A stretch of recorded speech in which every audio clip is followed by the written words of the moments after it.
The world is not the same anymore. Literally, nowadays, if you are not actively forcing yourself to go out and do things and see people and get yourself exposed, you almost don't exist. You're just fading into oblivion.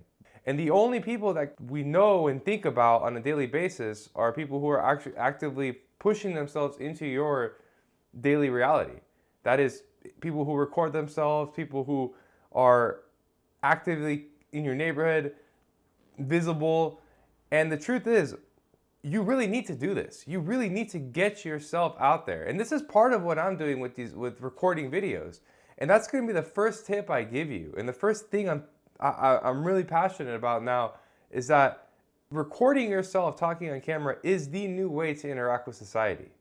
Point blank, period. And it's actually unfortunate because now it's literally just a whole additional thing that you have to do. But think about it. Who are the people that you see the most?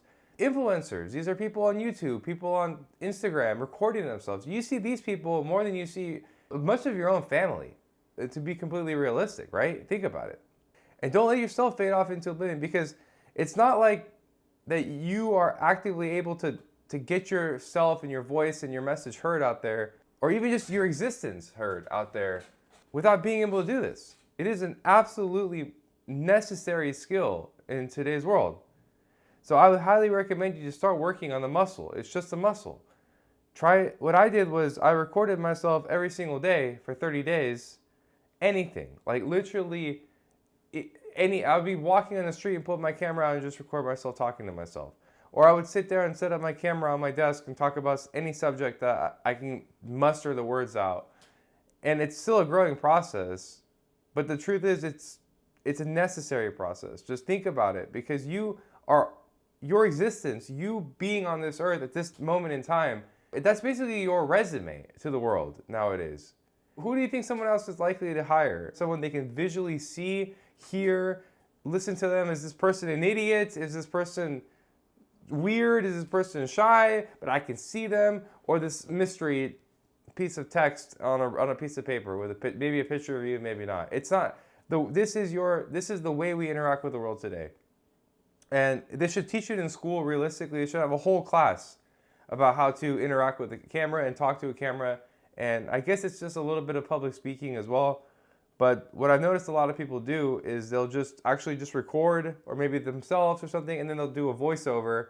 So if that's easy for you, you can go ahead and do that. It gets the same message across. If you're a little bit more shy, that's one way to do it. And let's say you're even more shy than that, you don't even have to show your face. You could just show what you're doing and then talk over it. But I would say the voice is probably the most important part. But I highly recommend you start recording yourself talking. It is a must in today's world. The next thing is taking some sort of educational classes, some sort of something that gets you somewhere. The examples I always give on these type of videos are like acting classes, art class, public speaking courses, golf classes, anything, Muay Thai, karate, it doesn't really matter. Anything that will get you going somewhere, and it's more so just getting you somewhere, actively learning, growing yourself, and being somewhere, as opposed to just not being in your house. Because if you're doing things, if you're actively learning, even actually language is a good one too. If there's any sort of language study you can go to, anything like that, you have the time to do it, you should be. Once your schedule gets full enough where you don't have to and you're already doing it, then it's fine. Cut these lessons and learning out. But you should always be learning, and a great opportunity to get yourself dressed, put pants on, and go do things like that is massively important, because you go there and there's going to be a lot of people, you're going to meet a lot of people, someone's going to know somebody who has a connection somewhere, and you're going to end up probably making money, business connections, all this, just off of going and learning. And actually, that's how a lot of people meet their business partners. Pretty much any of the multi-billion-dollar net worth individuals you know about in the public eye, they all met their original business partners in college, right? They were out in a learning environment with people. So like Bill Gates, Mark Zuckerberg, all of them, Sergey Brin and the Google founder, Sergey Brin, and the other guy, Larry Page, they also met, I think, at Stanford. So it's like just being in a kind of learning environment gets you that kind of open space to meet people and make connections, and you can actually make a lot of money from the people you meet. And I would argue that that's the main benefit of even going to college nowadays, Because what's a piece of paper? I got my diploma 5 years ago. It's irrelevant now. It's literally it's more than 5 years ago maybe, but it's irrelevant now. It doesn't mean anything to you. I don't even have it anywhere. I don't even know where it is. I think it's at my parents' house, framed on their wall, because it's irrelevant to me. What all it really mattered was the people I met along the way. So that's an incredibly important one, is getting out into a learning environment. You got to have something. Think about something that interests you. Anything.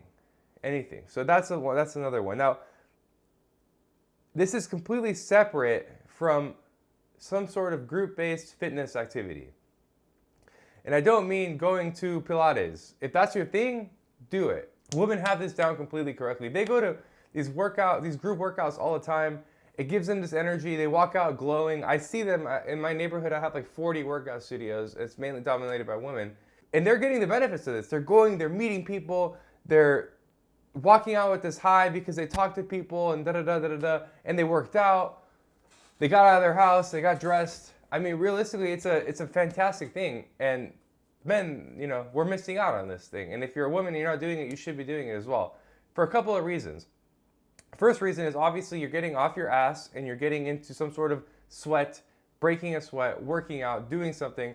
Much better than chilling on that couch right there all day, right? Fair. But you could say, oh, Nick, well, I go to the gym. It's the same thing. And it's not. Because at the gym, you put your headphones on, you are a lone wolf, and you are going to work out and leave. How often when you go to the gym do you might talk to one person, and especially if someone's like eyeing you or wants to date you or something, it's going to be more of a romantic, in my opinion, or either somebody in that conversation is interested in somebody else. I'm talking like you go to a group workout where you're talking platonically to people. And the reason for this, and as a man, you can do things like kickboxing, personal training, like sessions with multiple guys. There's this one fitness studio I go to in Belgrade, Serbia, for physical therapy. And I'm just talking to soccer players. I met so many friends through that, so many connections. I know a professional UFC player that's my boy now. We're really cool because it's through that. And it's like, it also has this, it's not just the workout, but it's something about the energy of doing there and doing something. And you don't have to talk to someone, but you can. And this is separate from the learning. So remember, you're recording yourself on camera. You are going to some sort of learning-based activity and some sort of workout-based activity. There's 3 different things that you're adding into your life. And these 3 will actually completely change. Just these 3. The amount of people you meet, the amount of exposure you have, and honestly, your existence into the world. Because you don't really exist unless you're actually actively out in front of people and talking to people. And then I would add to the cherry on top here. The cherry on top here is going to networking events, some sort of events, wine festivals, movie premieres like that, or the suit and tie movie premieres. Anything you can find in your city, ask ChatGPT. I'm Serbian, so I actually go to these like Serbian professionals events. I find them on Facebook, and then basically everyone comes in a suit and tie, drinks wine. It's a really nice event. Easy for me here in New York City to find that type of stuff. And if you're not in a cosmopolitan area, it might be a little harder, but you might be able to find something. Go to these events, because I've met a ton of really good people at these events, and it also just gets my exposure out. And then I'll meet people and they're like, oh, I saw you at that one event that one time. Like that type of stuff is cool, man. And that's exactly what gives you that networking to then sell to these people later. I've met world-class economists. I've met world-class marketers at these events. And these are the Serbian ones, but I've been to other ones as well. I've been to acting events. I've been to architecture, like building architecture events. Met a lot of good people, and it just gets you out of your house, and it's a good thing. So that's a bonus one. All right, thank you for the time. If this helped you out, check out one of the next videos.